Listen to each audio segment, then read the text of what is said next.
Wow. Whoa. There we go. Hi. It's Friday. Okay, I'm gonna try something. Never mind. I was gonna try saying hello, but there he is anyways. Hello, puppy. Happy Friday. What are you looking at? What? Wow. It's like wow, but better. Hi. What? Are you looking at my hands? And then licking your chops? I'm not holding anything. Nothing in my hands. Wag, wag, wag.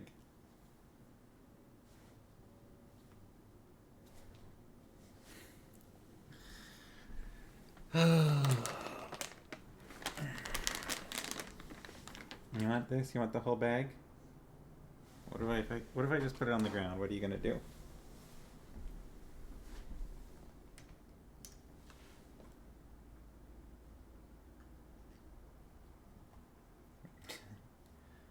No, thank you. I don't have opposable thumbs. Please open it for me.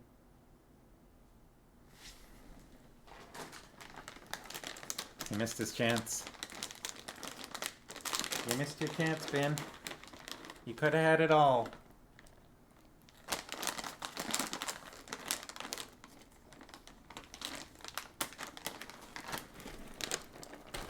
Could have had it all.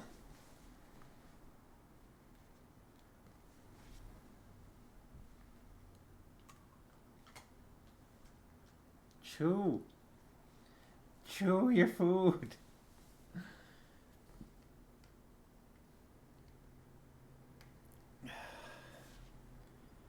He seems to chew if I throw it. He goes and hunts it and then he chews. Yeah, there's the chewing.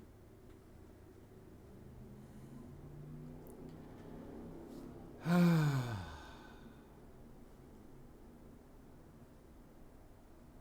been a long day.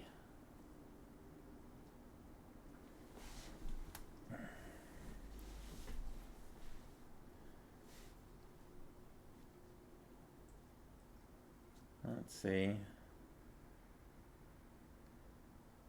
15 hours? I guess I've been awake for around 15 hours.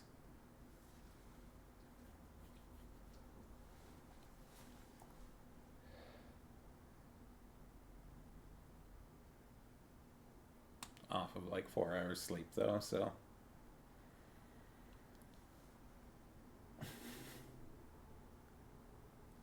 Like it is like, he's standing there like, I'm not getting comfortable. I want more treats. I gotta stay ready.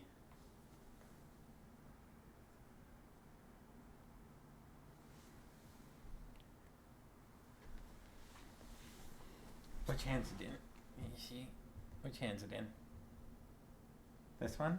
This one? Yes, it's in that one. Good boy.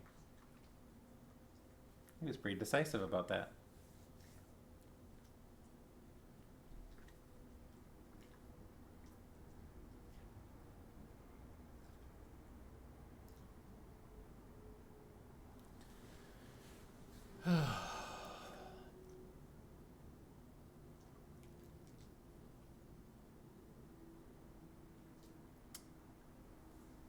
Not really sure how this weekend's gonna go at this point. Had a plan, more or less. Had a vague plan. But that got shuffled. Now it's kinda like hang around and wait to see what's gonna happen with that viewing. And then decide based on that.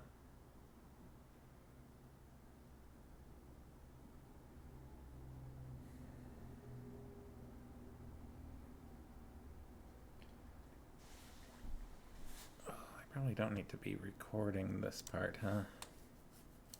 Get rid of that.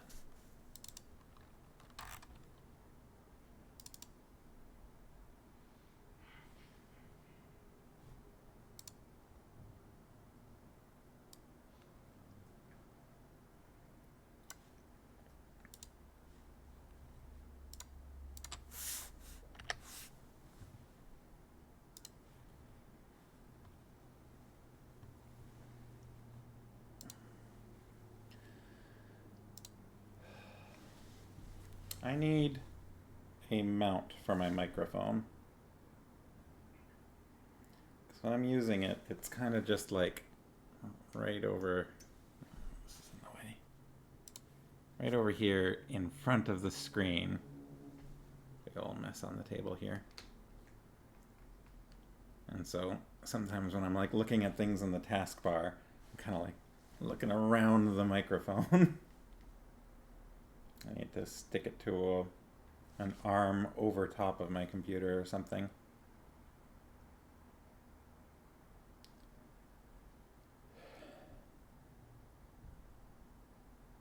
That would be a little more convenient. Oh, happy Friday, Sharkies. How's it going? How's your Friday been? How's your Friday been?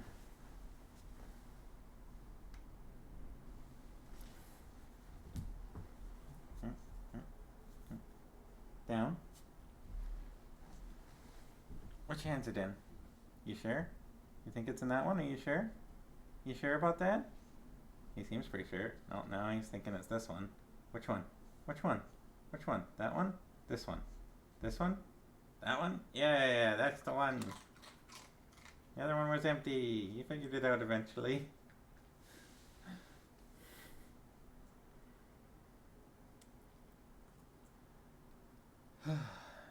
How's your Friday been? Oh, puppy.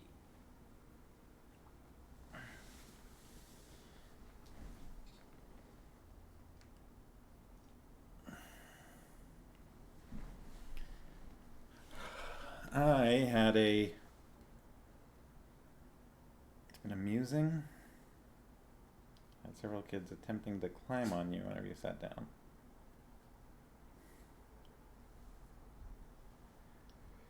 I had a 4 a.m. start.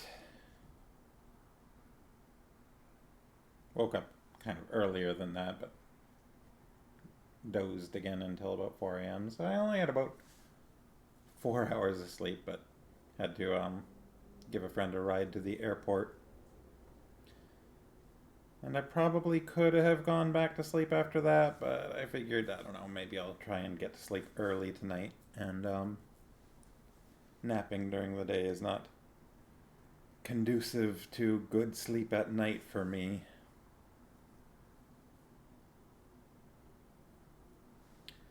And we could not find our copy of Castle of Wizardry, so I went out to a used bookstore and picked up not a matching part of the set. It's got both Castle of Wizardry and Enchanter's Endgame in the one book, and for some reason the artwork, yeah, I don't know.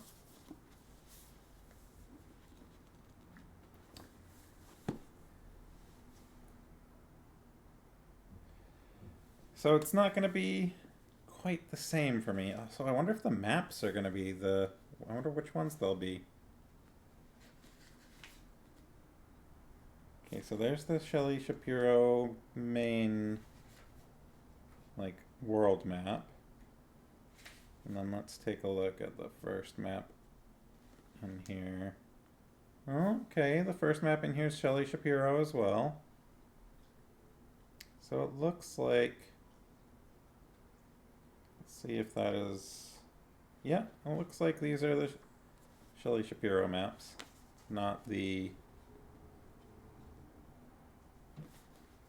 whoever the other guy was.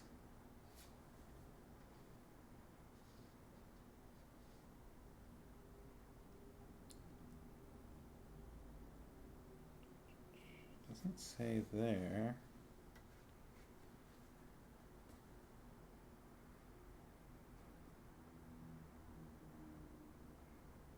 Oh, it's got a preface by David Eddings.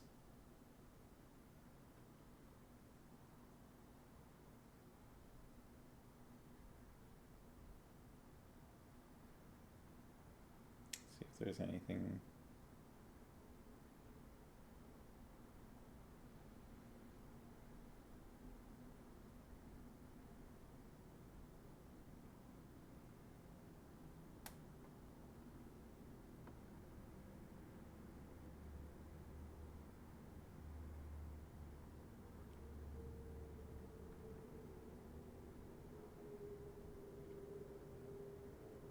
Yeah, I think we can skip that.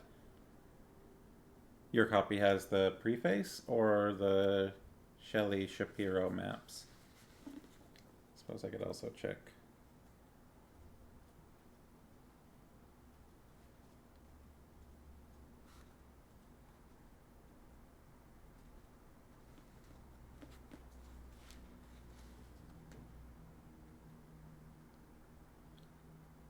Oh.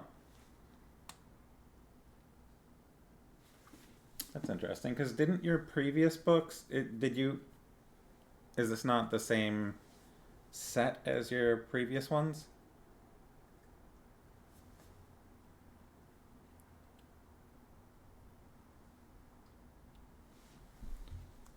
I'm sure I've got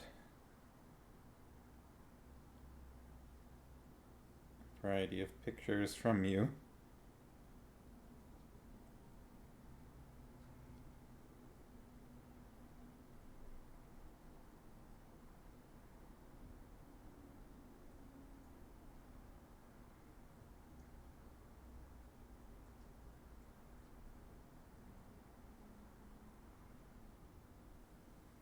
Here's one.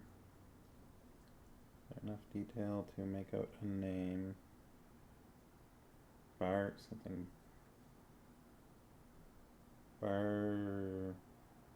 Barbier or something. Chris Barbier or something like that. Was, I think, what you had prior. So it feels like it's been a while since we have, like, I know it's only been one book, but I don't know, for some reason, it was Magician's Gambit, right? Yeah. For some reason, Magician's Gambit feels like a really long time ago. To me, anyways. I guess I've had a lot happen in between. That's probably why.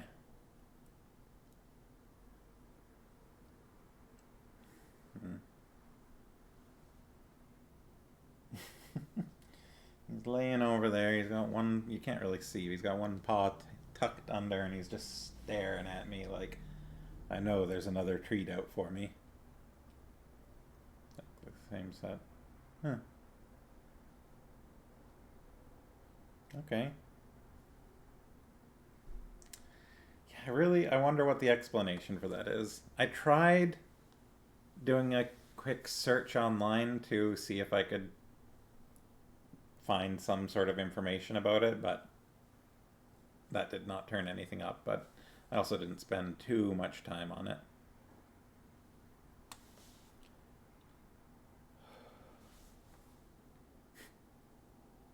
I was adjusting my glasses and the video refocused briefly, and I was kind of like,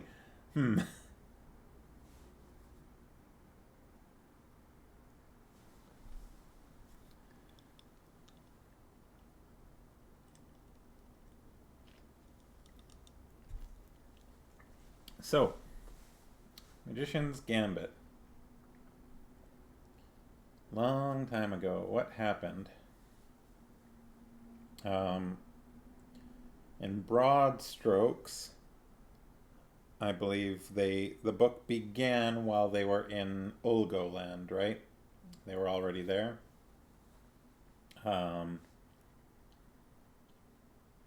They met Relg, who was kind of a fanatic with a lot of flaws. They spent some time talking to the Gorim of Ulgo.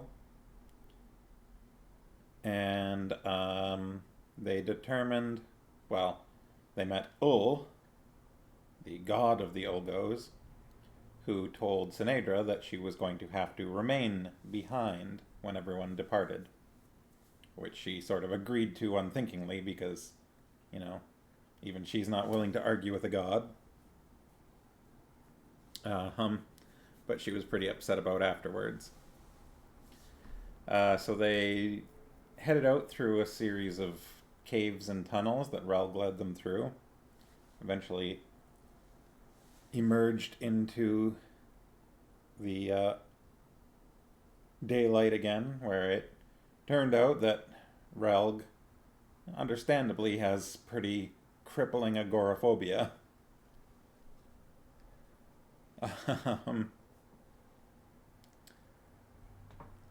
Let's see.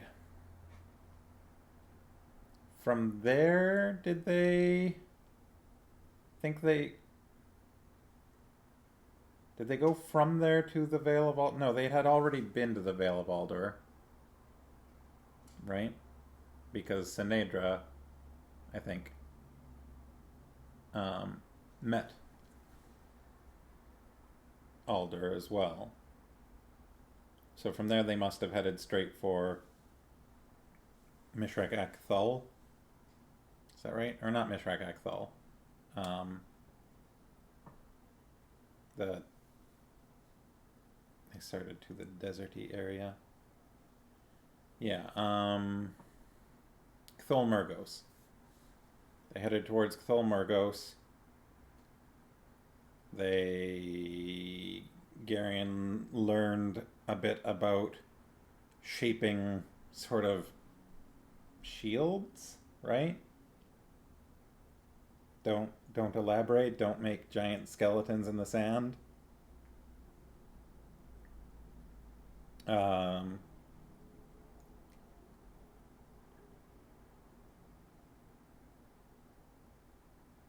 Actually, no. Before that, they went to the trade caravan place where they got sort of trapped by the king of the Murgos.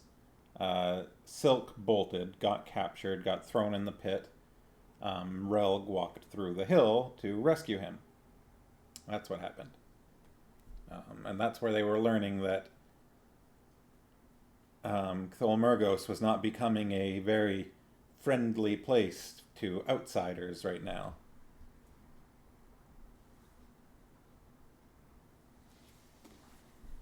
Just kind of wandered over, and at first he was like, no, nothing.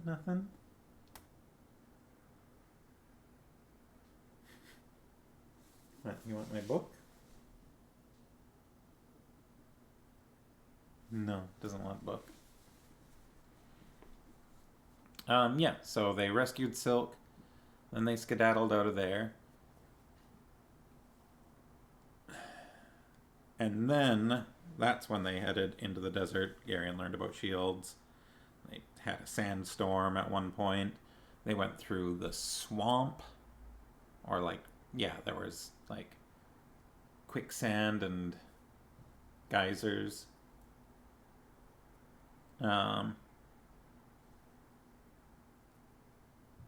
He's given up. Dealt with an attack there, and then made their way to the base of the sort of giant mountain that the city was built atop of, with the Black Temple. Found some caves, started going up through there, found a woman in the caves. I believe she got named... I remember her name, but I don't 100% remember if they said it at the time. So I'll leave that for now. They did? Okay. Yeah, Taiba. Who Relg was all for just leaving there. Which they did leave her there, actually, but they left her some clothes and probably food or water. So they left her there. They went upwards. They found their way into the slave cells and worked their way up from there into sort of the city towards the Black Temple. While they were sneaking off in group, like small numbers across the walkway, Silk and Garion got attacked by Brill, or Cordok, I believe. So they had a little tussle, and Brill tried to learn how to fly, unsuccessfully. They witnessed inside the temple a sacrifice. Garion wished he had not. They made their way into what's-his-face's little turret, that like hanging turret. The trick to flying is forgetting to hit the ground. Yeah, you gotta, what is it? Aim for the ground and miss. Ktuchik, yeah. They made their way through his little turret of wonders or horrors. And then he and Belgrath did battle, but then the little boy offered up his prize to Garion, and Ktuchik tried to unmake it, which, you know, rule number 1, don't do exactly that thing. So Ktuchik doesn't exist anymore. The tower started to crumble. Garion did a rocket jump with the little boy out of the tower into some caves, and that is where we left. That was the end of that book. I'm sure there's probably lots and lots of details, but those are the broad strokes, that the important beats, I think.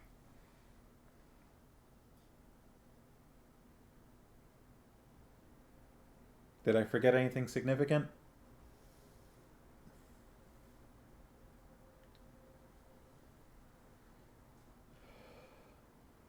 That anyone can think of?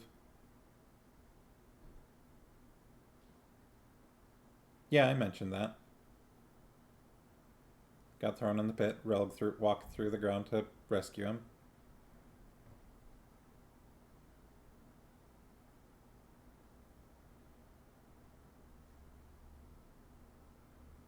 Right? I'm pretty sure I mentioned that. Because I almost forgot it, and then I stopped and backtracked and went over that.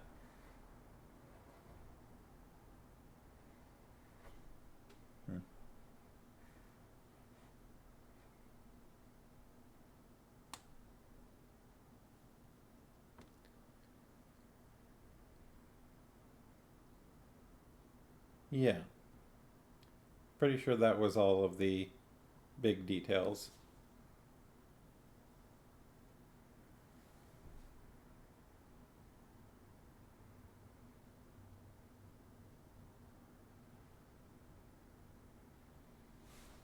Which doesn't sound like a huge amount happened in that book. I mean, important things happened, but they pretty much, if I'm not forgetting anything,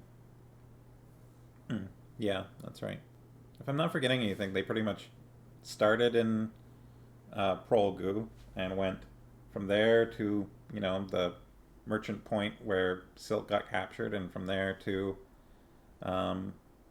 the Mishrak Thal, whatever the capital, and that was basically it, right? I don't think there was much else. It was pretty close to like a straight line.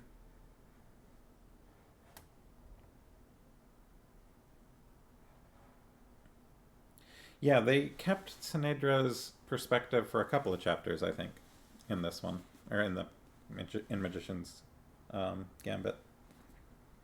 So, why don't we... I guess one nice thing about this book being bigger is bigger maps. Our Kingdoms of the West and the Angarax world map. So, yeah, we would have been... Was it at Goska? Is that the name of the place?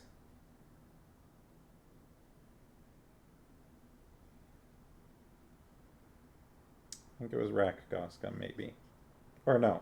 No, Rakthol. We would have been down here in Rakthol.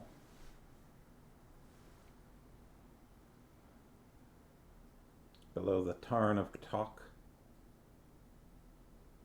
So they pretty much started... Where is Prologue? Yeah, like there. They went through the mountains all the way down to like hereabouts. This is the, or like around here actually, because the caravan route's up here. Right there. There's the caravan route. Let's see if it'll focus. Anyways, that's the caravan route. So they came out somewhere around here, went to the caravan route, and then from there down to Rakthol.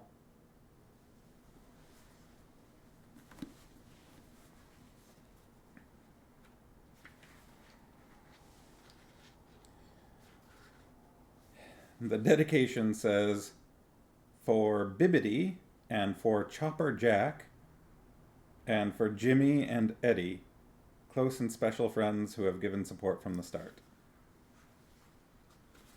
So, Castle of Wizardry. Whoa.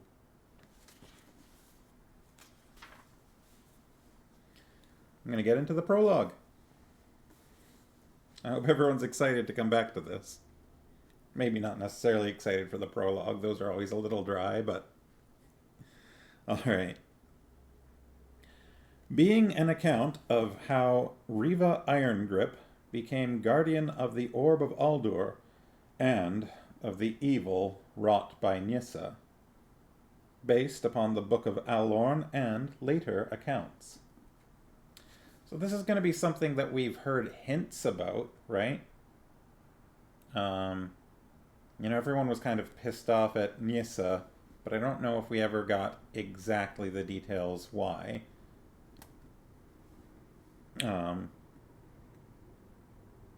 Yeah. Alright, so. Now a time came when Cherek and his 3 sons went with Belgrath the sorcerer into Meloria. Together they sought to reclaim the Orb of Aldur, which had been stolen by the maimed god Torak. And when they came to the place in the iron tower of Torak where the orb was hidden, only Riva Irongrip, youngest of the sons, dared seize the great jewel and bear it forth. For Riva alone was free of evil intent within his soul. And when they were come again to the west, Belgrath gave unto Riva and his descendants eternal guardianship of the orb, saying, So long as the orb rests with you and your line, so long shall the West be safe. I've decided that's how Belgrath sounds in historical accounts. By people who have no idea what Belgrath actually sounds like.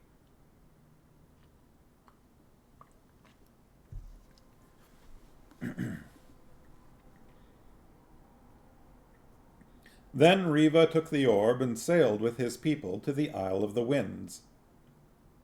There, upon the one place where ships might land, Riva caused to be built a citadel and a walled city around it, which men named Riva.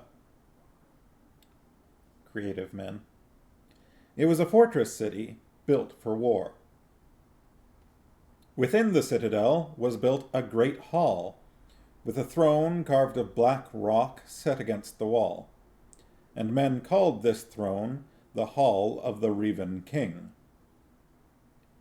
Then a deep sleep fell upon Riva, caused to be built.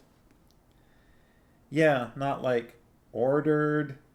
I don't know. It's interesting because it's like it's giving him credit for it while also implying that he didn't really, like, do it, right? It sounds like he ordered it to be built or something, but it sounds like it's almost just, it just happened. Like, he was like, there should be a fortress here, and then it built itself or something because he said that.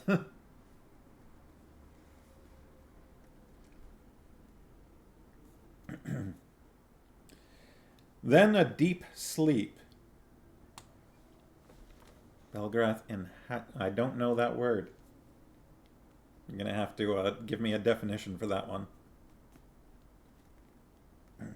Then a deep sleep fell upon Riva, and Belar, bear god of the Alorns, appeared to him in a dream, saying, I think this is the first lines we've gotten from Belar. Behold, guardian of the orb, I will cause 2 stars to fall from the sky, and thou shalt take up the 2 stars, and place them in a fire, and forge them. One shalt thou forge into a blade, the other into a hilt, and together they shall be a sword to guard the orb of my brother Aldur. Ah, okay.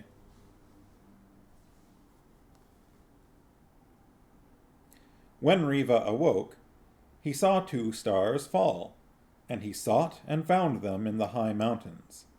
And he did with them as Belar had instructed. But, when it was done, the blade and hilt could not be joined. Then Riva cried out, Behold, I have marred the work, for the sword will not become one.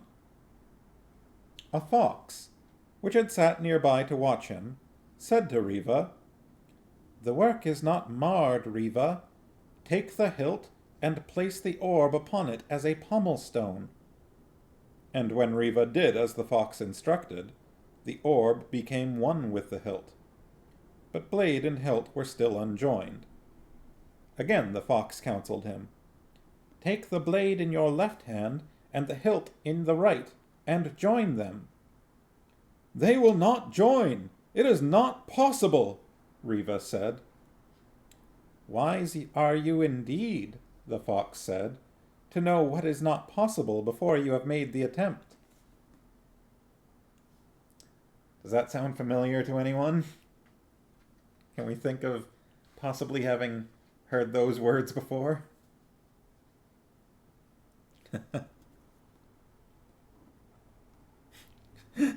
Always listen to woodland creatures in matters of smithing.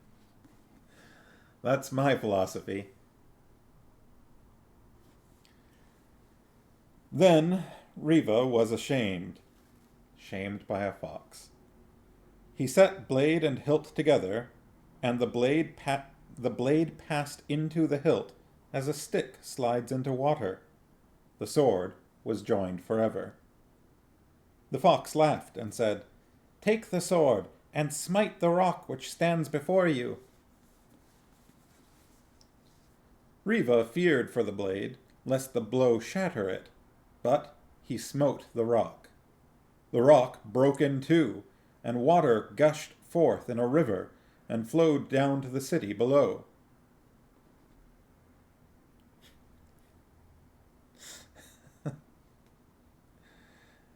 What does the fox say? Smash that rock! And, far to the east, in the darkness of Meloria, maimed Torak started up from his bed as a chill coursed through his heart. Again the fox laughed.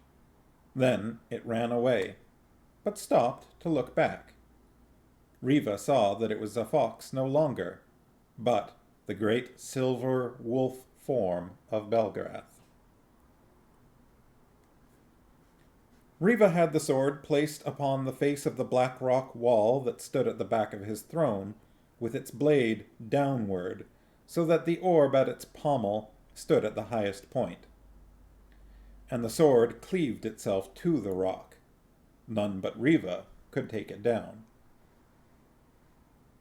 As the years passed, men saw that the orb burned with a cold fire when Riva sat upon the throne, and when he took down the sword and raised it, it became a great tongue of blue flame. In the early spring of the year after the sword was forged, a small boat came across the dark waters of the Sea of the Winds, moving without oars or sails. Alone within the boat was the fairest maid in all the world. Her name was Beldaran, beloved daughter of Belgarath, and she had come to be a wife to Riva. And Riva's heart melted with love for her, as had been ordained from the beginning of time. In the year that followed the wedding of Beldaran to Riva, a son was born to them upon Eristide, and upon the right hand of this son of Riva was the mark of the orb. Straightway Riva carried his infant man-child. Infant man-child? All right, Jungle Book. To the hall of the Rivan King, and placed the tiny hand upon the orb.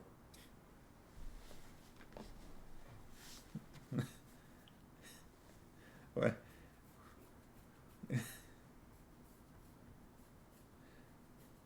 Which part of this is provoking the what?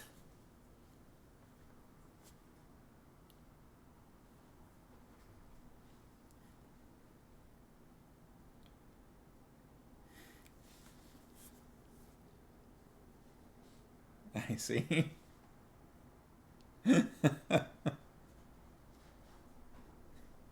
Real complicated way of saying son. Yeah.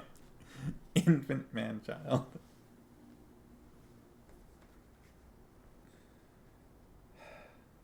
That was Jungle Book, right? They referred to, what's his name? Mowgli? They referred to Mowgli as a man-child, I think. Man-cub. Ah, man-cub. So close. They might have used both. Probably just man-cub. Also, I mean, this doesn't seem like the safest course of action here, but straightway Riva carried his infant man-child to the hall of the Rivan King, and placed the tiny hand upon the orb. Risky move, Riva. The orb knew the child, and glowed with love for him. Oh, okay. Whew. Ever afterward, the hand of each descendant of Riva bore the mark of the orb that it might know him, and not destroy him when he touched it, for only one of Riva's line could touch the orb in safety. With each touch of infant hand upon the orb, the bond between Riva's line and the orb grew stronger, and with each joining, the brilliance of the orb increased. Thus it was in the city of Riva for 1,000 years. Sometimes strangers sailed into the Sea of Winds, seeking trade, but the ships of Cherek, bound to defend the Isle of the Winds, fell upon the strangers and destroyed them. But, in time, the Alorn kings met and determined in council that these strangers were not the servants of Torak, but bowed instead to the god Nedra. Then they agreed to let the ships sail into the Sea of the Winds unmolested. Oh. Most of the time it says Sea of the Winds, but at least once there it just said Sea of Winds.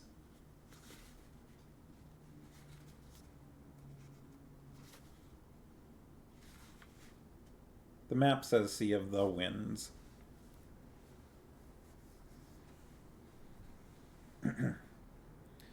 Then they agreed to let the ships sail the Sea of the Winds unmolested. For, the Rivan King told his fellow monarchs, a time may come. Now this is 1,000 years later, so it's definitely not Riva. Well, I say definitely not, but there are people older than that in these books, but I don't think that it's Riva. For, the Rivan King told his fellow monarchs, a time may come when the sons of Nedra will join with us in our struggle against the Angoraks of Torak One-Eye. Let us not offend Nedra by sinking the ships of his children." The ruler of Riva spoke wisely, and the Alorn kings agreed, knowing that the world was changing. Then treaties were signed with the sons of Nedra, who took a childish delight in signing scraps of parchment. Wow, that's condescending. But when they sailed into the harbor at Riva, with their ships bearing full loads of gaudy trinkets upon which they placed high value, the Rivan King laughed at their folly and closed the gates of the city to them. The sons of Nedra importuned their king, whom they called Emperor, to force the city gates so that they might hawk their wares in the streets, and the Emperor sent his army to the isle. Now, to permit these strangers from the kingdom they called Tolnedra passage upon the sea was one thing, but to let them land an army at the gates of Riva without challenge was quite another. The Rivan King ordered that the strand before the city be cleared and the harbor be swept clean of the ships of Tolnedra, and it was done. Great was the wrath of the Emperor of Tolnedra. He assembled his armies to cross the Sea of the Winds and do war. Then the peace-loving Alorns held council to try reason upon this rash emperor. The peace-loving Alorns. I think that's the first time we've heard them referred to as such. And they sent out a message to advise him that, should he persist, they would rise up and destroy emperor and kingdom, and sweep the wreckage thereof into the sea. And the emperor gave heed to this quiet remonstrance, and abandoned his desperate adventure. It's interesting that he's the emperor, but they still refer to it as the kingdom of Tolnedra, not the empire.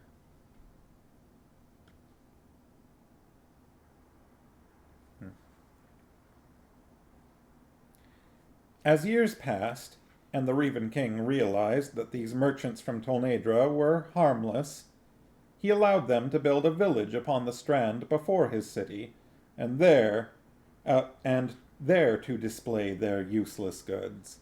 Jeez, they do not respect Tolnedra at all. Their desperation to sell or trade came to amuse him, and he asked his people to buy some few items from them, though no purpose could be found for the goods thus purchased. Then, 4,002 years from the day when accursed Torak raised the stolen orb and cracked open the world, other strange people came to the village which the sons of Nedra had built outside the walls of Riva. I like that. 4,002. 4,000's too precise. Gotta add a little on there. But not too much or else it might sound random.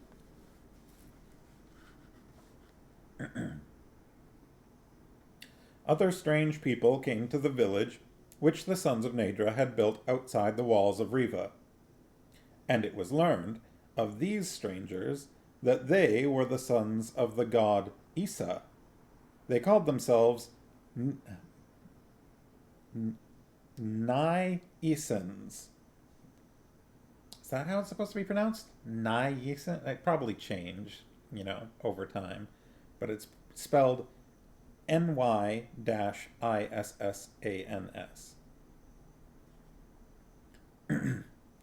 And they claimed that their ruler was a woman, which seemed unnatural to all who heard. The name of this queen was Salmistra. Just had to throw in that little jab, huh? Jeez.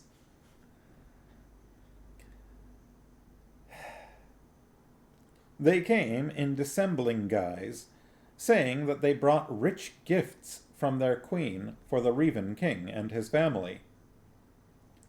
Hearing this, Gorek the Wise, aged king in the line of Riva, grew curious to know more of these children of Issa and their queen. They've got rich gifts for me, they say. I'm curious about these children of Issa. With his wife, his 2 sons, and their wives, and all his royal grandchildren, he went from out the fortress and the city. He went from out the fortress and the city to visit the pavilion of the Nissens, to greet them courteously, and to receive from them the valueless gifts sent by the harlot of this Tor. Jeez. I guess this is a little prejudging.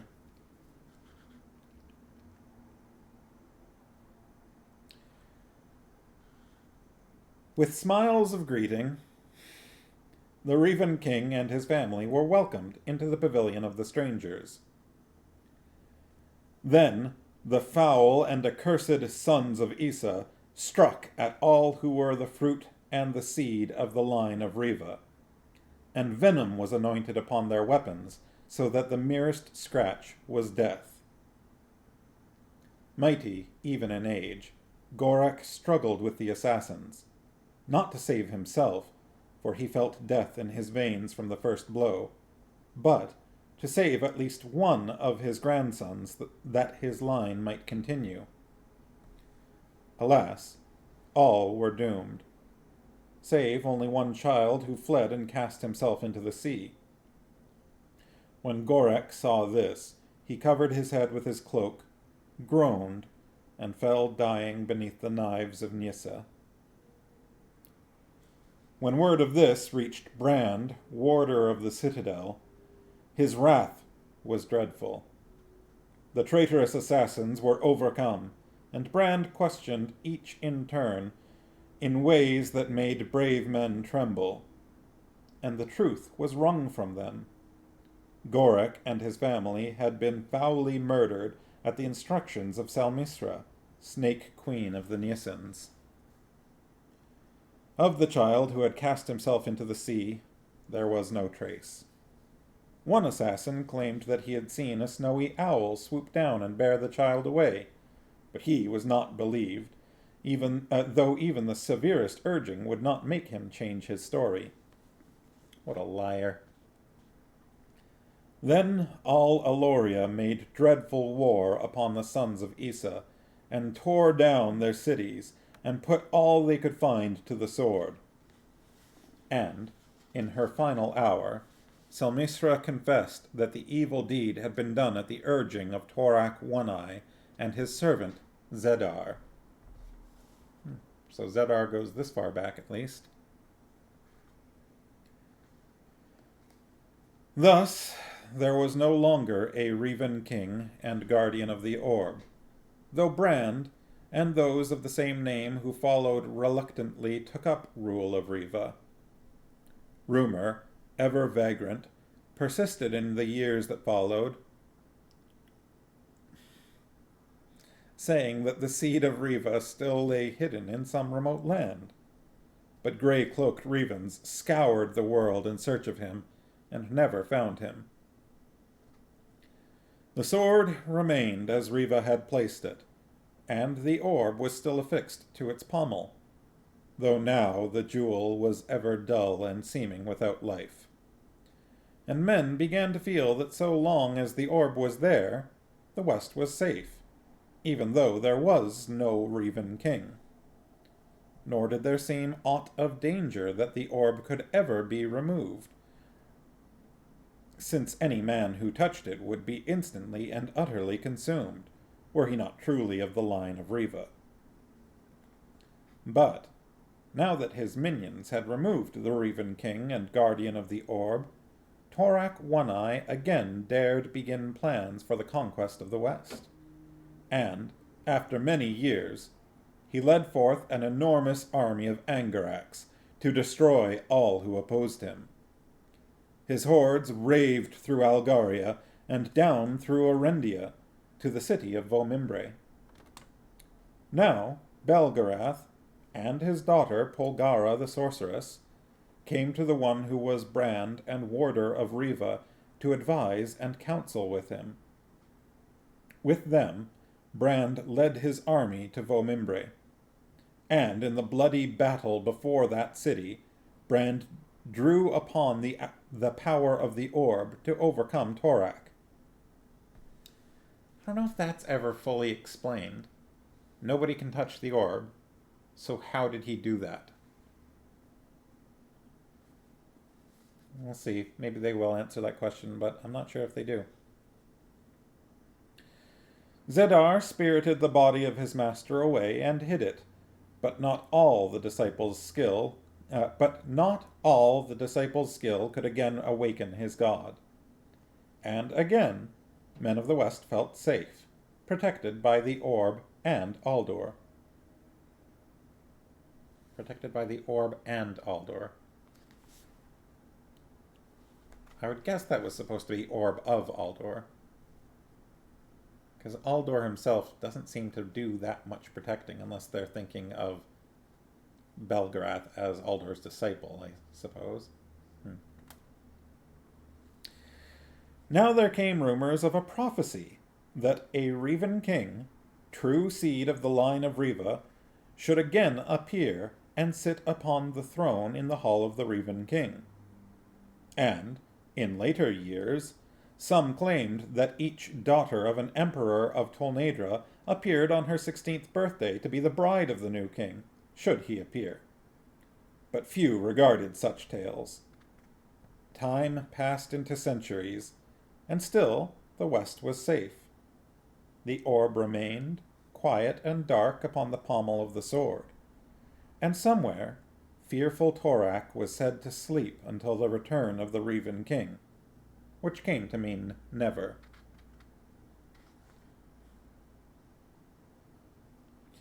And thus the account should be ended. But no true account can ever end, and nothing can ever be safe or sure so long as cunning men plot to steal or destroy. Again, long centuries passed, and then new rumors came, this time to disturb those in the highest places of power, and it was whispered that somehow the orb had been stolen.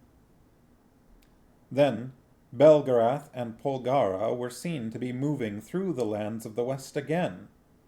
This time they took with them a young man named Garion, who named Belgarath his grandfather, and called Polgara his aunt.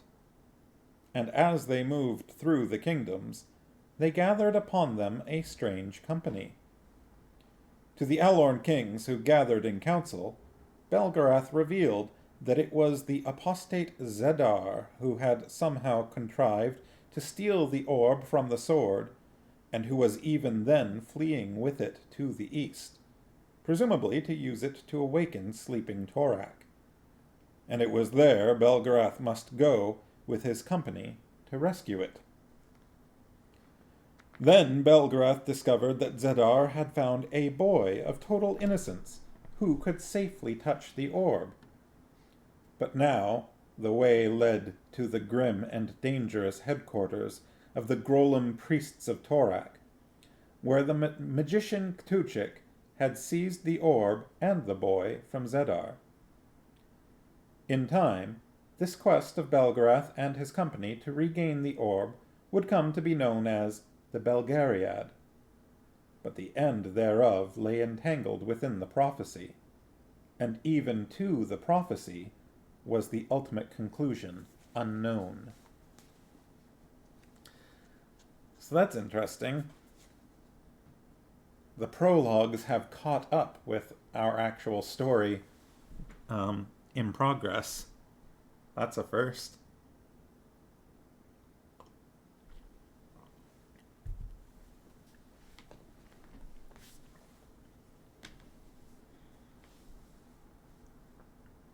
No.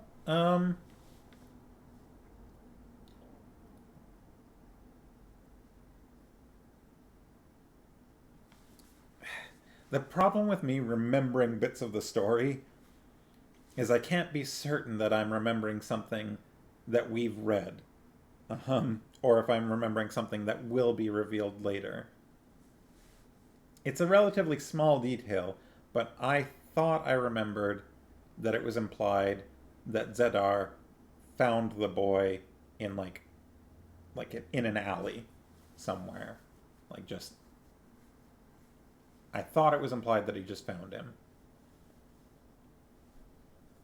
And then it was implied from there that, he raised the boy,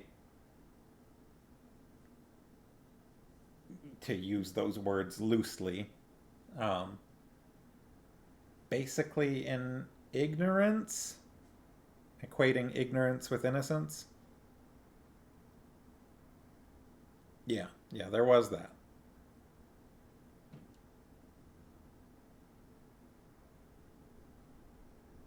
Yeah, he definitely spent like found the boy presumably at a young age, and then I don't know, raised is the correct terminology, but allowed him to grow up a little bit. Yeah. So, part one, Algaria. Oh, Algaria, huh? Did anybody guess that we'd be going there? I guess we kind of had a little bit of a hint about that because Hetar got sent there, right? The map of Algaria is very straightforward.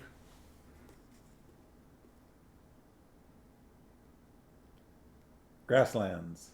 Grasslands. To the north is all the Vale of Aldor. You see the Aldor Ford. And what is that? The Aldor Fens up there, apparently. And also Drasnia to the northeast.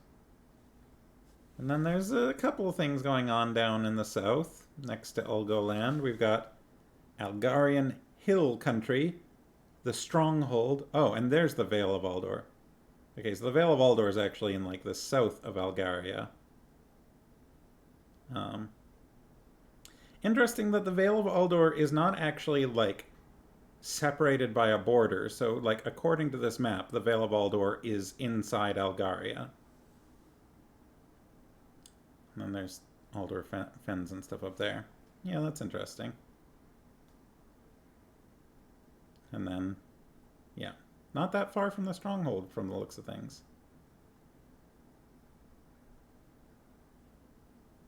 And then over on this side, we've got the escarpment. Maybe it's like the Vatican. It's in Rome, but its own nation. I mean, you'd think if that were the case, they'd put a little border around it. And I mean, probably it's one of those things where it's there just isn't a border. Everyone kind of probably just leaves it alone. It's understood that it doesn't fall under Algar rule, or it's not even considered as an option. It's just sort of the Vale of Aldor is there. We don't go there.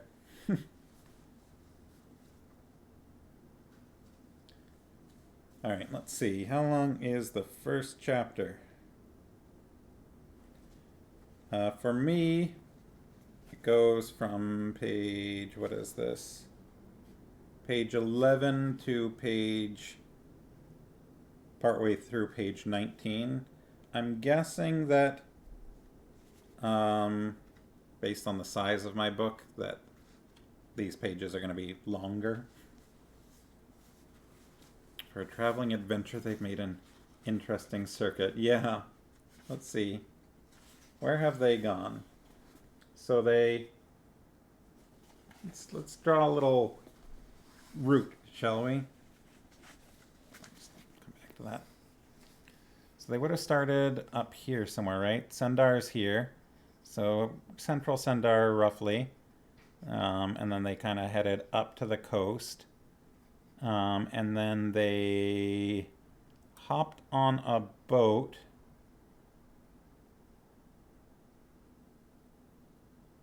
And they went up to Cherek, right?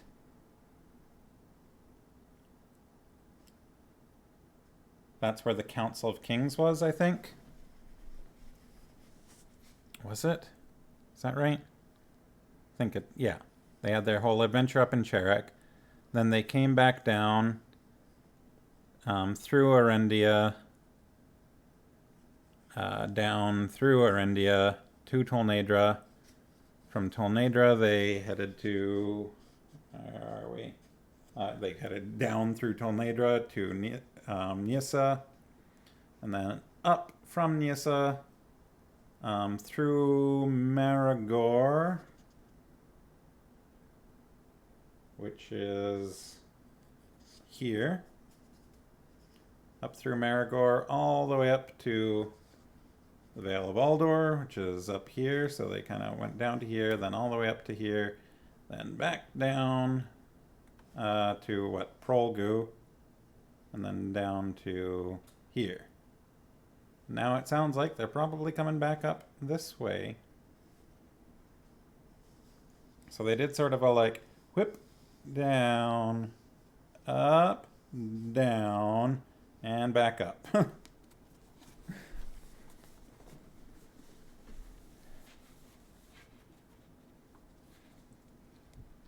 So what do we think? Should I hop into chapter 1? It is 8 o'clock. How's everyone feeling? Do we want to try to get back to some of our familiar characters a little bit? All right.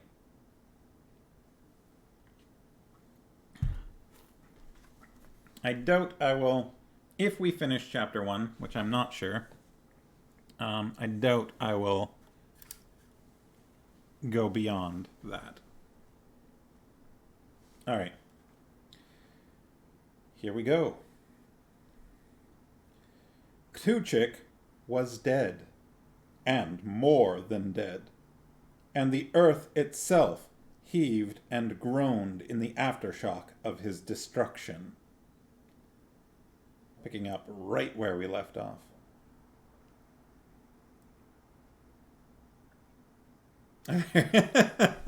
Yeah, I guess so.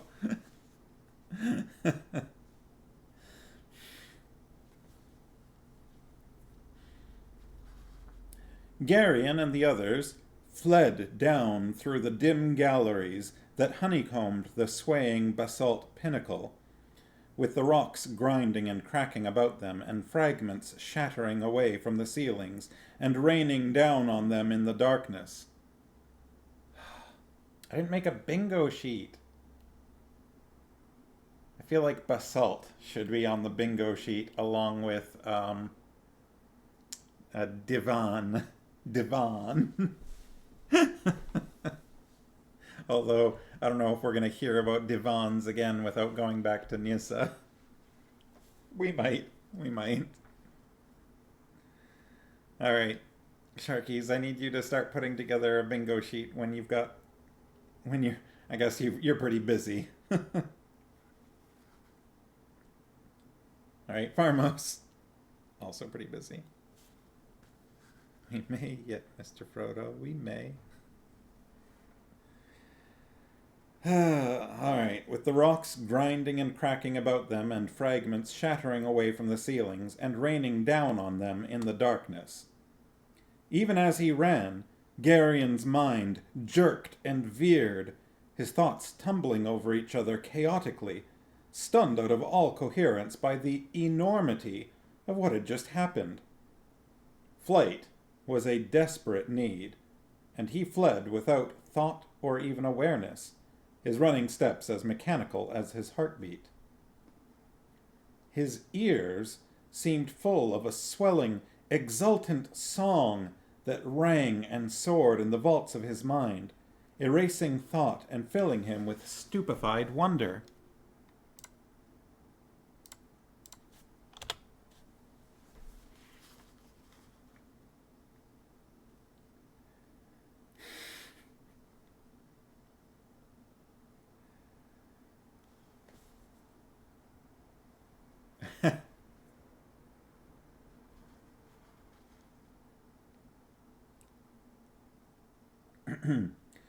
Through all his confusion, however, he was sharply conscious of the trusting touch of the small hand he held in his.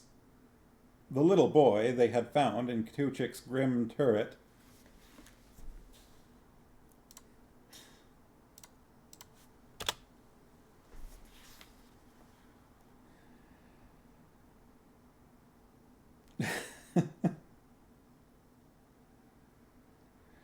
the little boy they had found in Ktuchik's grim turret ran beside him with the orb of Uldur clasped tightly to his little chest.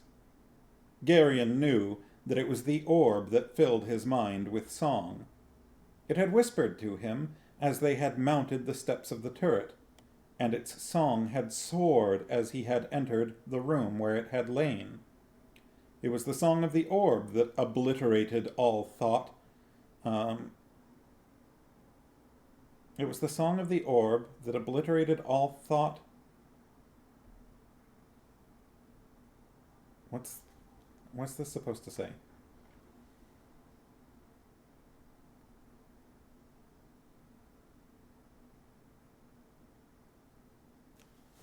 It was the song of the orb that obliterated all thought, shock, or the thunderous detonation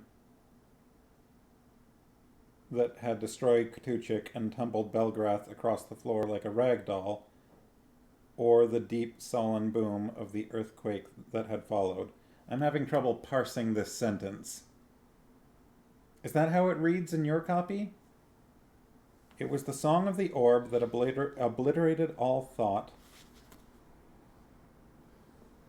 shock, or the thunderous. Oh. It was yours says more than shock. It was the song of the orb that obliterated more than shock?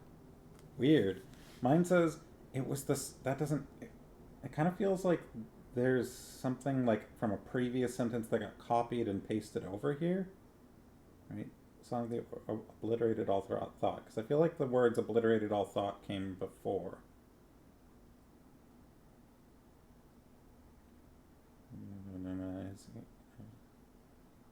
I wonder. No, it doesn't say that. It says erasing thought before. After the M dash. Yeah, mine doesn't have that. The way mine reads, which is right there. It was the song of the orb that obliterated all thought, shock, or the thunderous detonation that had destroyed Ktuchik and rumbled, does that say rumbled or tumbled? And tumbled. Just the T looks kind of like Nar.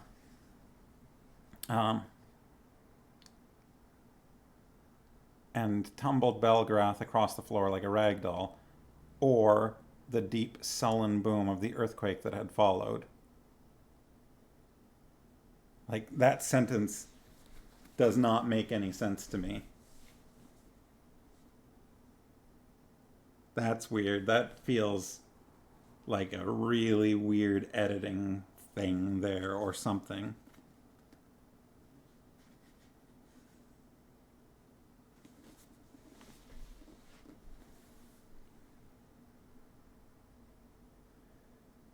It was the song of the orb.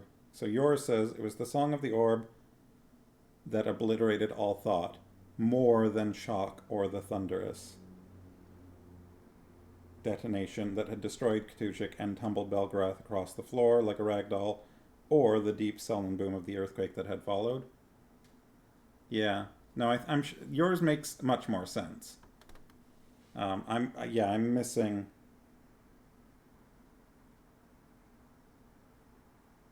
I'm missing the more than.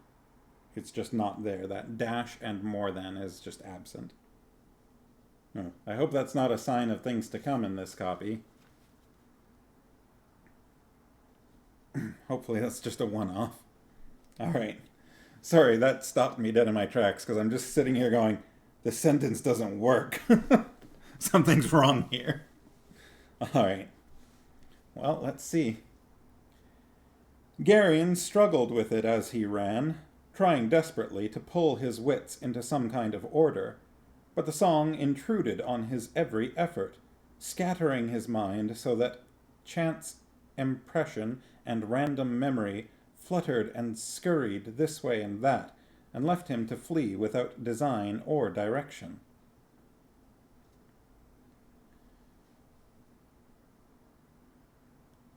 Yeah, this one's definitely much later. This one, the foreword says that this is I think a 20-year anniversary printing. It says it says the story will be 20 years old in April. So this, yeah, you'd think it would be. Well, anyways.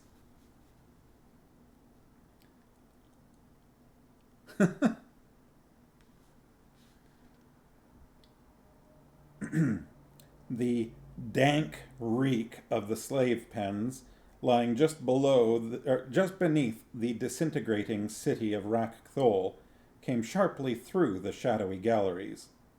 As if suddenly awakened by that single stimulus, a flood of memories of other smells crashed in on Garion's consciousness.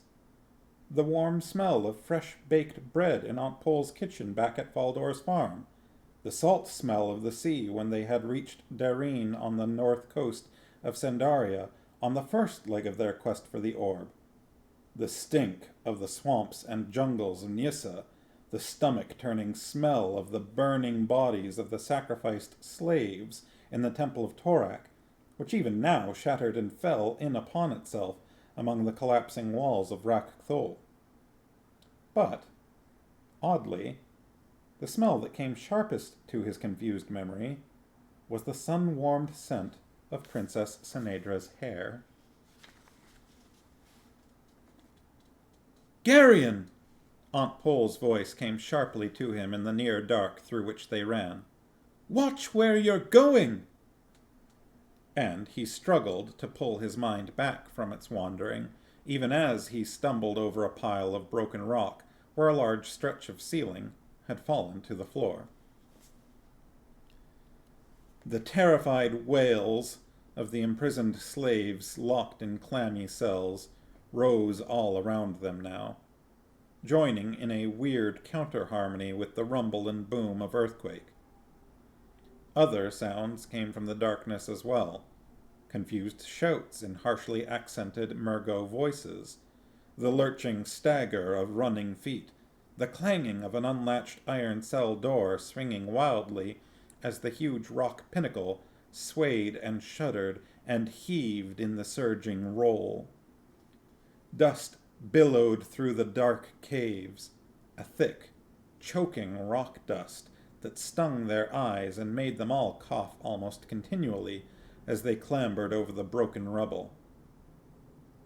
Garion carefully lifted the trusting little boy over the pile of shattered rock, and the child looked into his face, calm and smiling despite the chaos of noise and stink all around them in the oppressive dimness. He started to set the child down again, but changed his mind. It would be easier and safer to carry the boy. He turned to go on along the passageway, but he recoiled sharply as his foot came down on something soft.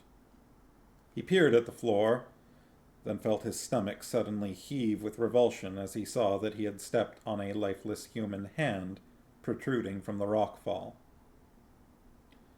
They ran on through the heaving darkness with the black Mergo robes which I'm missing another word here. Just says, which had disguised... Oh, no. I was thinking I was going to say which they had, but no, it's which had disguised them. I'm not missing a word after all. They ran on through the heaving darkness with the black Murgo robes which had disguised them flapping around their legs, and the dust still thick in the air about them. Stop! Relg, the Ulgo zealot, raised his hand and stood with his head cocked to one side, listening intently. Not here, Barak told him, still lumbering forward with the dazed Belgarath in his arms. Move, Relg! Be still, Relg ordered. I'm trying to listen. Then he shook his head. Go back, he barked, turning quickly and pushing at them. Run! There are Murgos back there, Barak objected. Run! Relg repeated. The side of the mountain's breaking away! I think that's sort of what Relg's voice sounded like. It's been a while, so I'm not... I think it was like that. Even as they turned, a new and dreadful creaking roar surrounded them. Screeching in protest, the rock ripped apart with a long, hideous tearing.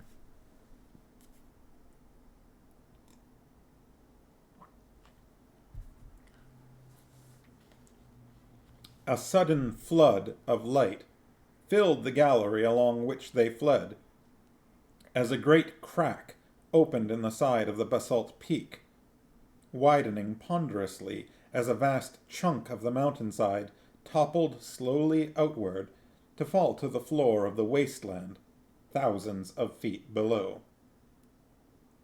The red glow of the new risen sun was blinding, as the dark world of the caves was violently opened, and the great wound in the side of the peak revealed a dozen or more dark openings both above and beneath, where caves suddenly ran out into nothingness. There! A shout came from overhead. Garion jerked his head around.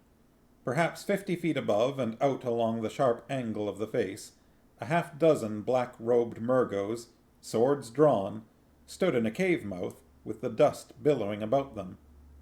One was pointing excitedly at the fleeing fugitives.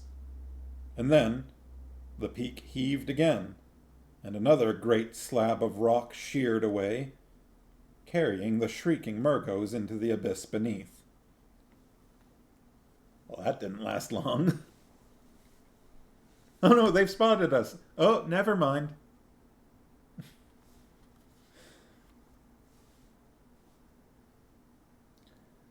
Run!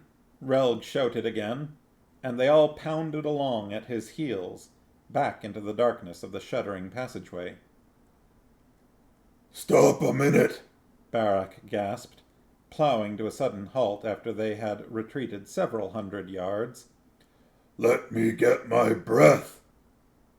He lowered Belgarath to the floor, his huge chest heaving. Can I help thee, my lord? Mandaralin offered quickly. No, Barak panted. I can manage all right. I'm just a little winded. The big man peered around. What happened back there? What set this all up? What set all this off? Because not everyone was in the room when it happened. Belgarath and Ktuchik had a bit of a disagreement, Silk told him with sardonic understatement. It got a little out of hand toward the end. What happened to Ktuchik? Barak asked, still gasping for breath. I didn't see anybody else when Mandaralin and I broke into that room. He destroyed himself, Polgara replied, kneeling to examine Belgarath's face. We saw no body, my lady, Mandaralin noted, peering into the darkness with his great broadsword in his hand. There wasn't that much left of him, Silk said. Are we safe here? Polgara asked Relg. The Ulgo set the side of his head against the wall of the passageway, listening intently. Then he nodded. For the moment, he replied. Let's stop here for a while, then. I want to have a look at my father. Make me some light. Relg fumbled in the pouches at his belt and mixed the two substances that gave off that faint Ulgo light. Silk looked curiously at Polgara. What really happened? He asked her. Did Belgarath do that to Ktuchik? She shook her head, her hands lightly touching her father's chest. Ktuchik tried to unmake the orb for some reason, she said. Something happened to frighten him so much that he forgot the first rule. A momentary flicker of memory came to Garion as he set the little boy down on his feet. That brief glimpse of Ktuchik's mind just before the Grolem had spoken the fatal "Be not" that had exploded him into nothingness. Once again, he caught that single image that had risen in the high priest's mind, the image of himself holding the orb in his hand. And he felt the blind, unreasoning panic the image had caused Ktuchik. Why? Why would that have frightened the Grolem into that deadly mistake? What happened to him, Aunt Pole? He asked. For some reason, he had to know. He no longer exists, she replied. Even the substance that formed him is gone. That's not what I meant, Garion started to object, but Barak was already speaking. Did he destroy the orb? The big man asked with a kind of weak sickness in his voice. Nothing can destroy the orb, she told him calmly. Where is it, then? The little boy pulled his hand free from Garion's and went confidently to the big Cherik. Errand? He asked, holding out the round, grey stone in his hand. Barak recoiled from the offered stone. Belar! He swore, quickly putting his hands behind his back. Make him stop waving it around like that, Polgara.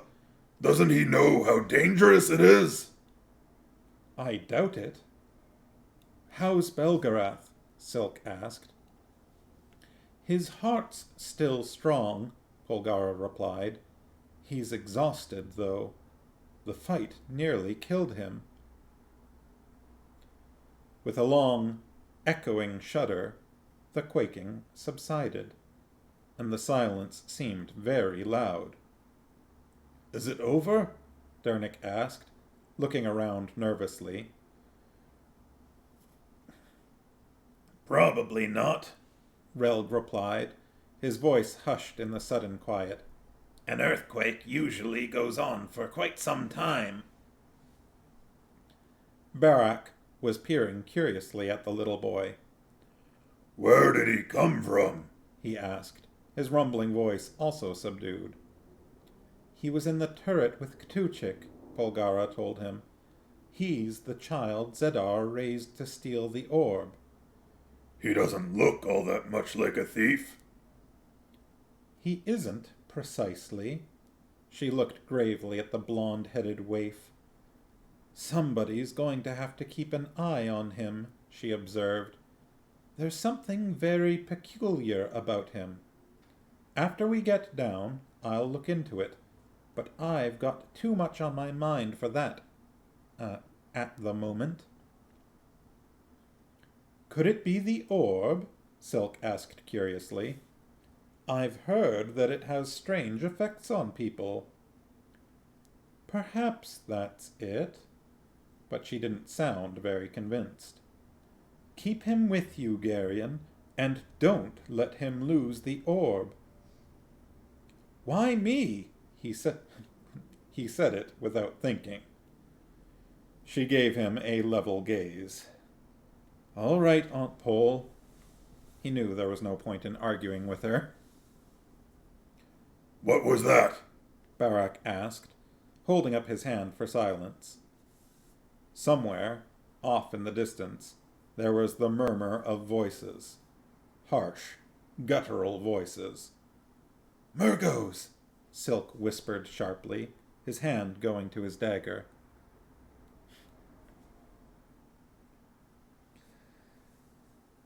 How many? Barak asked Aunt Pole. 5, she replied. No, 6. One's lagging behind. Are any of them Grolims? She shook her head. Let's go, Mandaralan, the big Cherok muttered, grimly drawing his sword. The knight nodded, shifting his own broadsword in his hands. Wait here, Barak whispered to the rest of them. We shouldn't be long. And then he and Mandaralan moved off into the darkness, their black Murgo robes blending into the shadows. The others waited, their ears straining to catch any sound. Once again, that strange song began to intrude itself upon Garion's awareness, and once again his thoughts scattered before its compulsion. Somewhere, a long, hissing slither of dislodged pebbles rattled down a slope, and that sound raised a confused welter of memory in him. He seemed to hear the ring of Dernick's hammer on the anvil at Faldor's farm, and then the plodding step of the horses and the creak of the wagons in which they had carried turnips to Dareen back when this had all begun. As clearly as if he were there, he heard again the squealing rush of the boar he had killed in the snowy woods outside Val Elorn, and then the aching song of the Arendish surf boy's flute that had soared to the sky from the stump-dotted field where Ashrak the Murgo had watched with hate and fear on his scarred face. Garion shook his head, trying to clear his thoughts, but the song drew him back into that bemused reverie. Sharply, he heard the awful hissing crackle of Ashrak burning beneath the vast, ancient trees in the wood of the Dryads, and heard the Grolim's desperate plea, "Master, have mercy!"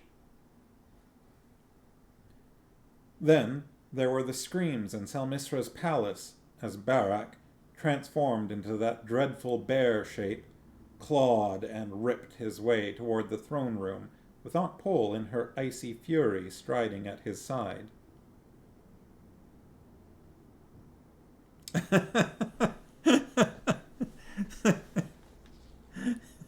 Peasant, not bro.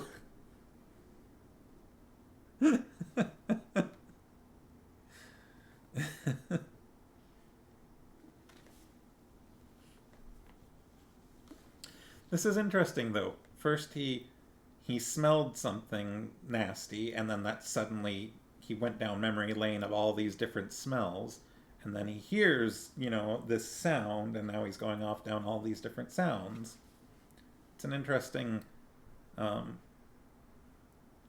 thing that's happening.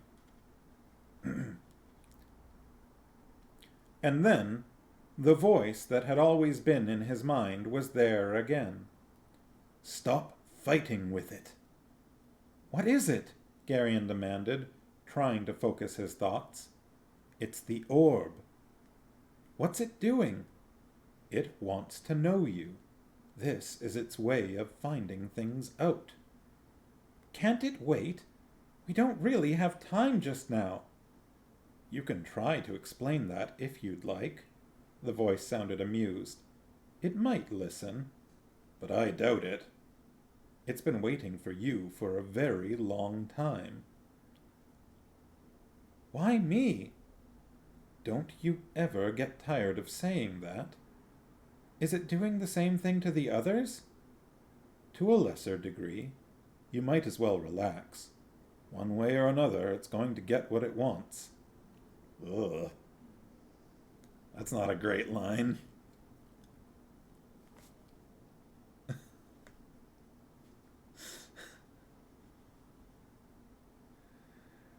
Everybody go surfing.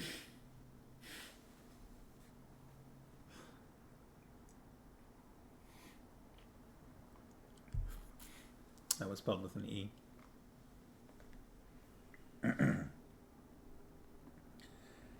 There was a sudden ring of steel against steel. No, surf.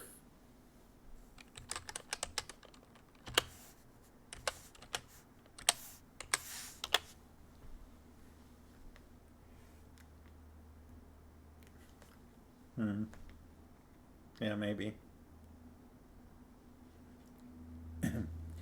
There was a sudden ring of steel against steel somewhere off in the dark passageways, and a startled cry. Then Garion heard the crunch of blows, and someone groaned. After that, there was silence. A few moments later, they heard the scuff of footsteps, and Barak and Mandoralin returned. We couldn't find that one who was coming along behind the rest of them, Barak reported. Is Belgarath showing any signs of coming around yet? Polgara shook her head. He's still completely dazed, she replied. I'll carry him. Then. We'd better go. It's a long way back down, and these caves are going to be full of Murgos before long. These caves are nothing but Murgos. In a moment, she said. Relg, do you know where we are? Roughly. Yeah, that's about all that was worth.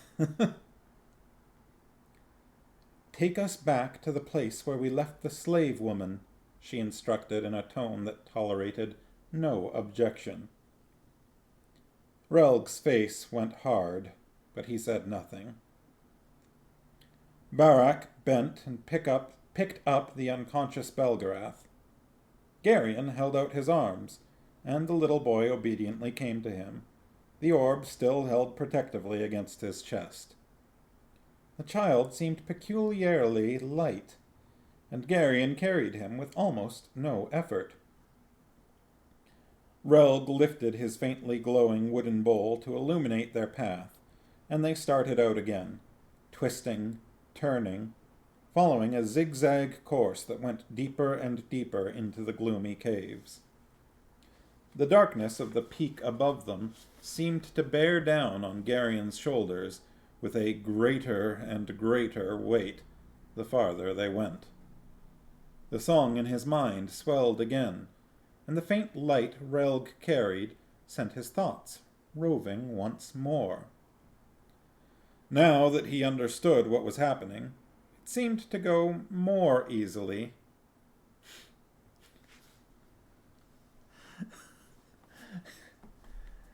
Is this something that you said kids were crawling all over you today, right? Or is this Mrs. saying this?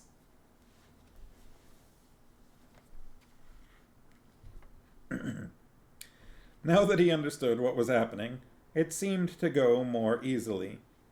The song opened his mind, and the orb leached out every thought and memory, passing through his life with a light, flickering touch.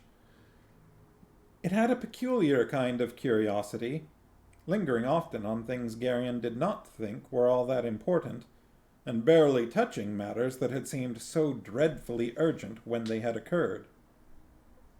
It traced out, in detail, each step they had taken in their long journey to Rak Kthol. It passed with them to the crystal chamber in the mountains above Maragor, where Garion had touched the stillborn colt and given life in that oddly necessary act of atonement that had somehow made up for the burning of Ashrak. It went down with them into the vale, where Garion had turned over the large white rock in his first conscious attempt to use the will and the word objectively. It scarcely noticed the dreadful fight with Gruul the Eldrak, nor the visit to the caves of Ulgo, but seemed to have a great curiosity about the shield of imagining which Garion and Aunt Pole had erected to conceal their movements from the searching minds of the Grolims as they had approached Rakthol. It ignored the death of Brill and the sickening ceremonies in the Temple of Torak, but lingered instead on the conversation between Belgarath and Ktuchik in the Grolim High Priest's hanging turret. And then, most peculiarly,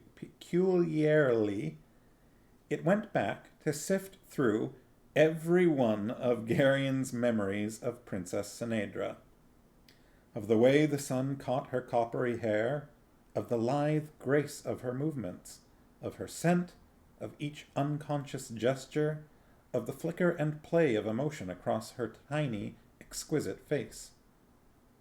It lingered on her in a way that Garion eventually found unsettling.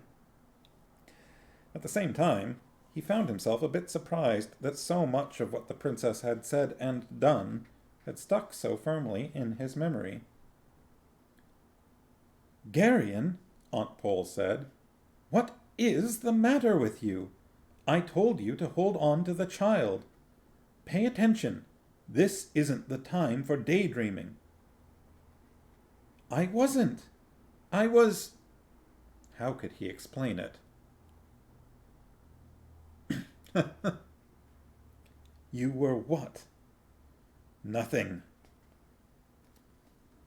They moved on, and there were periodic tremors as the earth settled uneasily.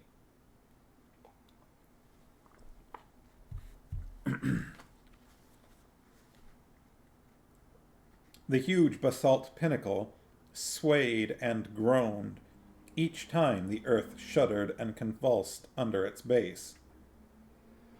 And, at each new quiver, they stopped, almost fearing to breathe. "How far down have we come?" Silk asked, looking around nervously. 1,000 feet, perhaps, Relg replied. "That's all. We'll be penned up in here for a week at this rate." Relg shrugged his heavy shoulders. "It will take as long as it takes," he said in his harsh voice as they moved on. There were Murgos in the next gallery, and another nasty little fight in the darkness. Mandaralin was limping when he came back. "Why didn't you wait for me?" Barak demanded crossly. Mandaralin shrugged. "They were but 3, my lord." "There's just no point in trying to talk to you, do you know that?" Barak sounded disgusted. "Are you all right?" Polgara asked the knight. "A mere scratch, my lady." "'Tis but a flesh wound." Mandaralin replied indifferently. "It is of no moment." "Why didn't you wait for me as I told you to?" "Oh, mine just says, why didn't you wait for me?" "Yeah, mine says, why didn't you wait for me?" Barak demanded crossly. I'm going to go with my copy on this one. As I told you to is a little weird.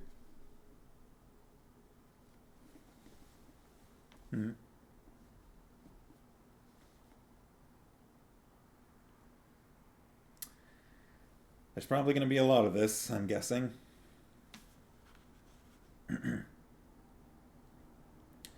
The rock floor of the gallery shuddered and heaved again, and the booming noise echoed up through the caves. They all stood frozen, but the uneasy movement of the earth subsided after a few moments. They moved steadily downward through the passageways and caves. The aftershocks of the earthquake that had shattered Rakthol and sent Ktuchik's turret crashing to the floor of the wasteland of Murgos continued at intervals. At one point, hours later it seemed, a party of Murgos, perhaps a dozen strong, passed through a gallery not far ahead, their torches casting flickering shadows on the walls and their harsh voices echoing.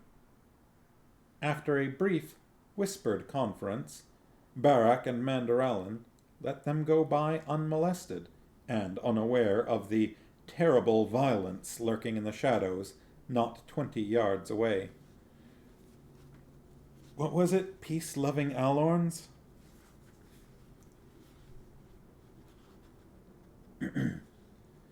After they were out of earshot, Relg uncovered his light again and selected yet another passageway.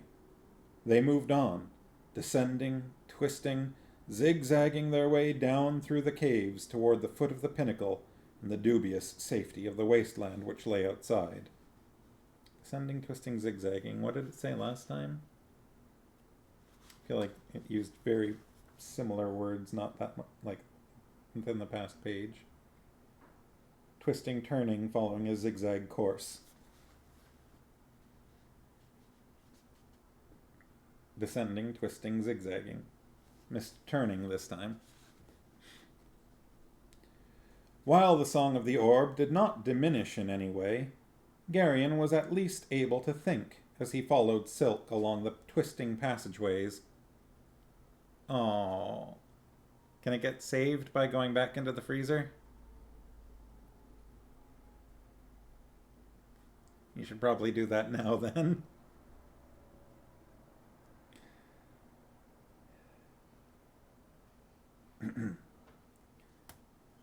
Let's see. While the Song of the Orb did not diminish in any way, Garion was at least able to think as he followed Silk along the twisting passageways with the little boy in his arms. He thought that perhaps it was because he had grown at least partially accustomed to it, or maybe its attention was concentrated on one of the others. They had done it. That was the amazing thing. Despite all the odds against them, they had retrieved the orb. The search that had so abruptly interrupted his quiet life at Faldor's farm was over, but it had changed him in so many ways that the boy who had crept out through the gate at Faldor's farm in the middle of a wind-swept autumn night no longer even existed.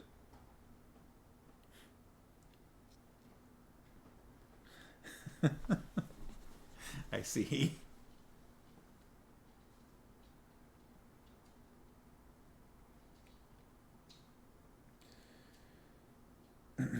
Garion could feel the power he had discovered within himself, even now, and he knew that power was there for a reason. There had been hints along the way, vague, half-spoken, sometimes only implied, that the return of the orb to its proper place was only a beginning of something much larger and much more serious. Garion was absolutely certain that this was not the end of it. "It's about time," the dry voice in his mind said. Yep. What's that supposed to mean? Why do I have to explain this every single time? Explain what? That I know what you're thinking. It's not as if we're completely separate, you know. All right then, where do we go from here? To Riva. And after that? We'll see. You aren't going to tell me? No, not yet. You haven't come nearly as far as you think you have. There's still a very long way to go. If you aren't going to tell me... Ben?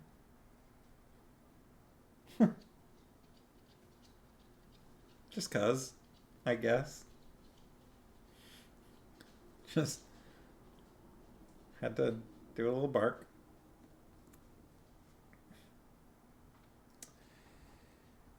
If you aren't going to tell me anything, why don't you just leave me alone? I just wanted to advise you not to make any long-term plans. The recovery of the orb was only a step, an important one, but only a beginning.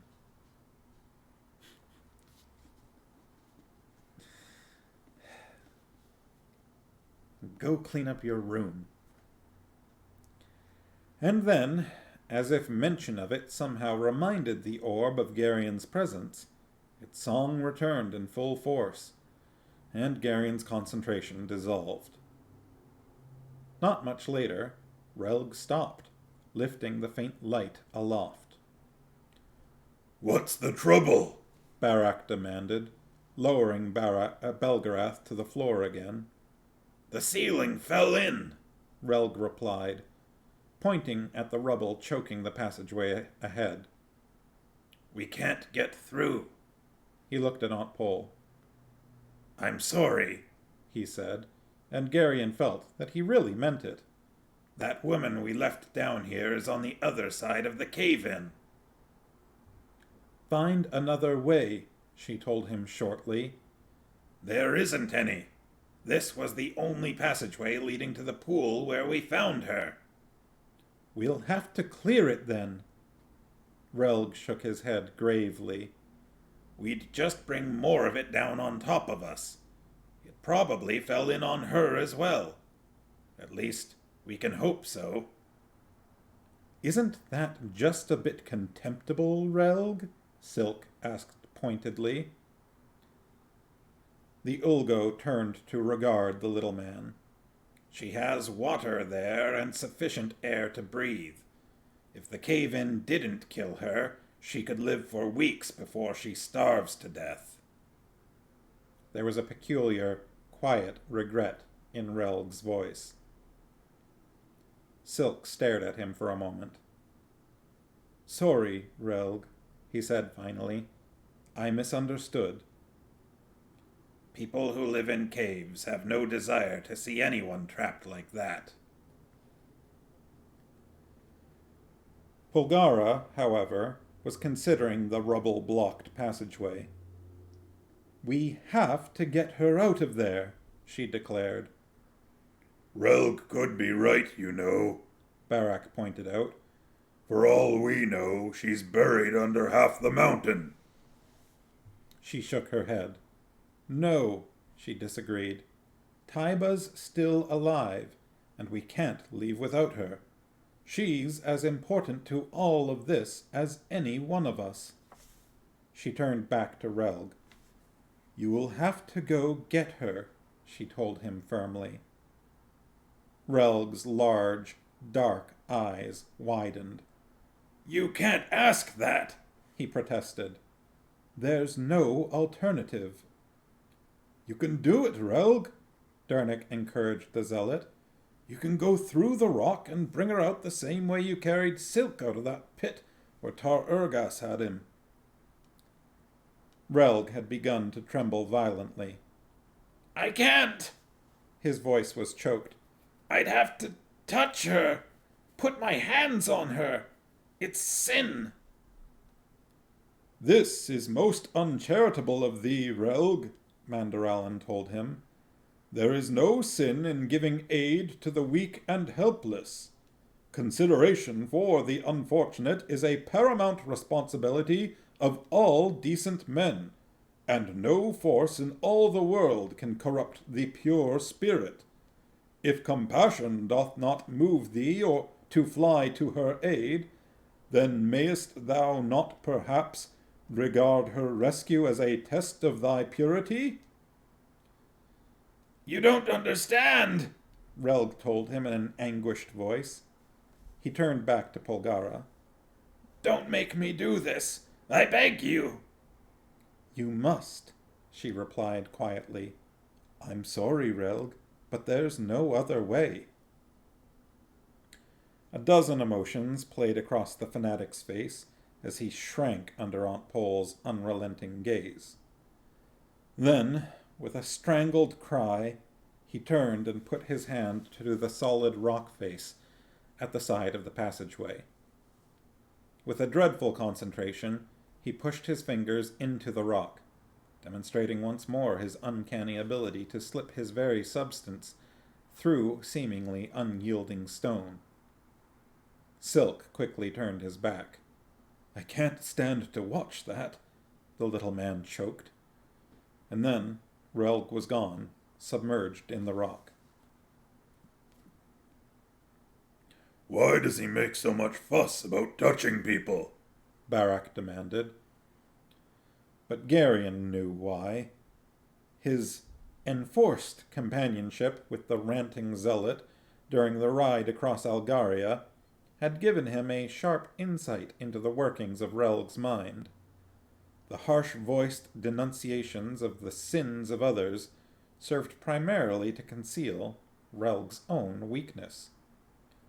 Garion had listened for hours at a time to hysterical, and sometimes incoherent, confessions about the lustful thoughts that raged through the fanatic's mind almost continually. Taiba, the lush-bodied Marag slave woman, would represent for Relg the ultimate temptation, and he would fear her more than death itself. Poor Garion, right? Forced to listen to Relg. In silence, they waited. Somewhere, a slow drip of water measured the passing seconds. The earth shuddered from time to time as the last uneasy shocks of earthquake trembled beneath their feet. The minutes dragged on in the dim cavern. And then there was a flicker of movement, and Relg emerged from the rock wall, carrying the half-naked Taiba. Her arms were desperately clasped about his neck, and her face was buried in his shoulder. She was whimpering in terror and trembling uncontrollably. Relg's face was twisted into an agony. Tears of anguish streamed openly from his eyes, and his teeth were clenched as if he were in the grip of intolerable pain. His arms, however, cradled the terrified slave woman protectively, almost gently, and even when they were free of the rock, he held her closely against him as if he intended to hold her thus forever. That's the end of Chapter 1.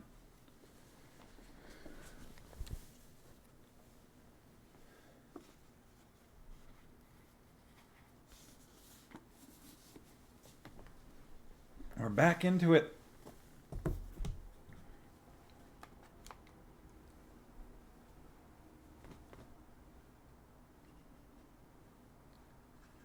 Does it feel familiar to everyone coming back? We spent quite a lot of time reading these books at this point, huh?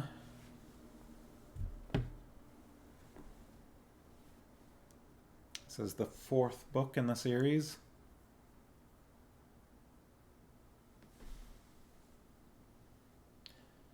Does the writing style seem familiar? Very smooth going back into it. I've got to get back into the habit of people's voices again. I think I've got Relg's and Barak's and Mandaralan's pretty well right. And probably Garion's.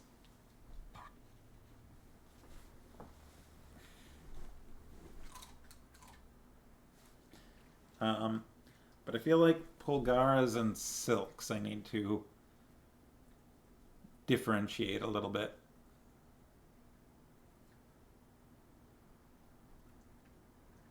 Relg started out not quite right, but I needed to make it a little more nasally to fix it.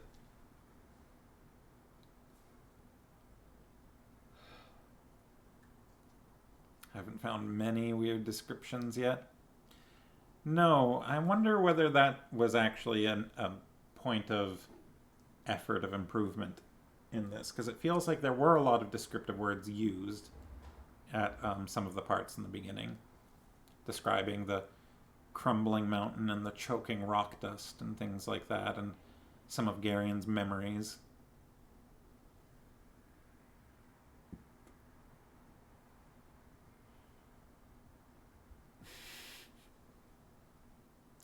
Oh. All that settling down, and then he just immediately takes off. Yeah, I don't know. I don't know if we're going to find any of the really, out-of-place descriptive words. I kind of hope we do, but I don't know. I wonder if that's done. Still not used to wearing these. They give me a headache eventually, and it feels like it's just the sitting on the bridge of my nose that causes the headache, just the weight there that I'm not used to. Spicy air. Yeah, the spicy mountain air in the trees as they went up the mountainside. The air was spicy.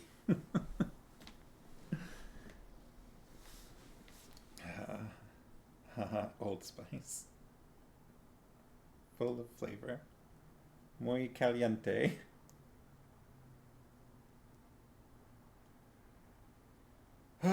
Well, I am probably going to go straight to bed. It's been a long day. I've been awake for too long on not enough sleep.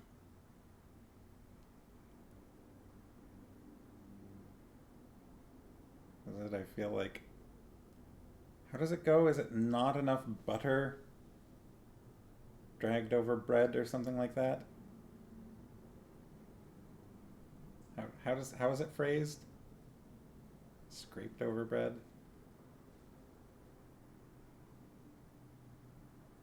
But it's not over too much bread, is it? I thought it was not enough butter. Is it butter scraped over too much bread, or is it not enough butter? Or is it not enough butter scraped over too much bread, or too much bread? Okay, all right.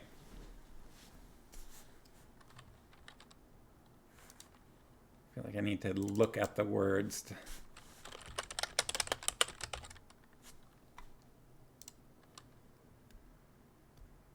I feel thin, sort of stretched, like butter scraped over too much bread. Okay.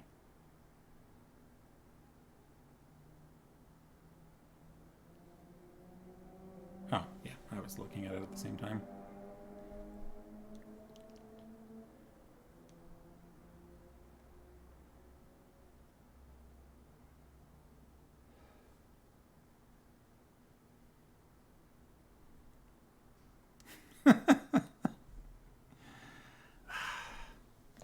That reminds me of, so way back when, I think it was either really, really early YouTube, or it was like, when, let's see, how old is YouTube? 17 years. 2005. Yeah, so it was probably like right at the beginning of YouTube then. There was this weird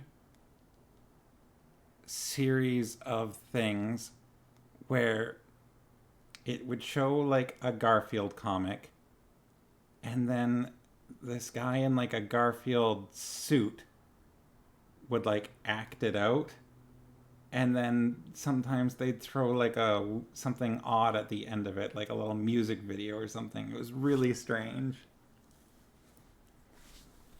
I wonder if I can... The one that I always think of is... Let's see.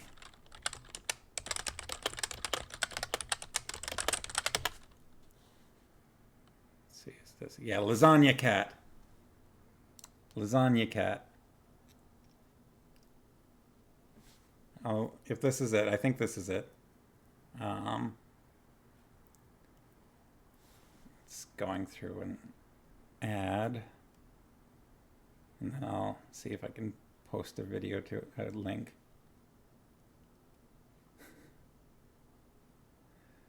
Oh boy. It's so weird.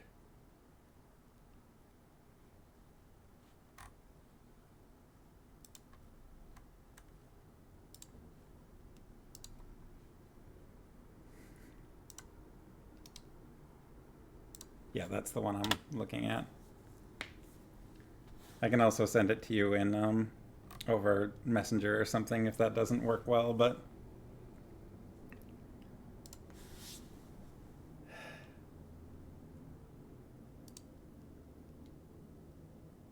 yeah, there's a bunch of these.